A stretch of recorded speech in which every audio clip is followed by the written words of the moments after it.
ওয়াসসালামু আলা মান ইত্তাবাল হুদা রব্বি জিদনি ইলমা। ৩১ নম্বর সূরা, যে সূরা লোকমান, এর ২০ নম্বর আয়াত, এর যে ৩০ নম্বর যে শব্দটা, যেখানে কিতাবকে আল্লাহ মনির বলেছেন। কিতাব, আল কিতাব, যেটা নির্ধারিত কিতাব, এটা হচ্ছে কি মনির, যেটা হচ্ছে মিম, নুন এবং র, যেটা নুন এবং র, যেটা হচ্ছে নূর। আর এই নূরের সোর্স কোথায়? যেটা হচ্ছে মিম, মিম যেটা সোর্স, নুন যেটা বৈশিষ্ট্য, র যেটা হচ্ছে বারবার করে।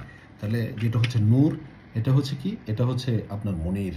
তো এটা আমরা আয়াতটা পড়ি, যে ৩১ নম্বর সূরার যেই আপনার ২০ নম্বর আয়াত, যে আলাম তারা আন্নাল্লাহা সাখখারা লাকুম মা ফিস সামাওয়াতি ওয়া মা ফিল আরদি ওয়াসবাগা আলাইকুম নি'মাতা যাহিরাতান ওয়া বাতিনাতান ওয়া মিনান নাসি মান ইউজাদিলু ফি আল্লাহি বিগাইরি ইলম ওয়ালা হুদা ওয়ালা কিতাবিন মুনির। এটা তাহলে এই বিষয়টা কি, যে তোমরা কি ভেবে দেখনি? এটা ভাবার বিষয় যে আকাশসমূহে যা কিছু আছে ও পৃথিবীতে যা কিছু আছে, আল্লাহ তার সব কিছুই তোমাদের কল্যাণে নিয়োজিত করেছেন। যে যা কিছু আছে, আমরা দেখি আর না দেখি, সব কিছু আমাদের কল্যাণে নিয়োজিত করেছেন। এটা হচ্ছে আল্লাহর ইনস্ট্রাকশন, আয়াত।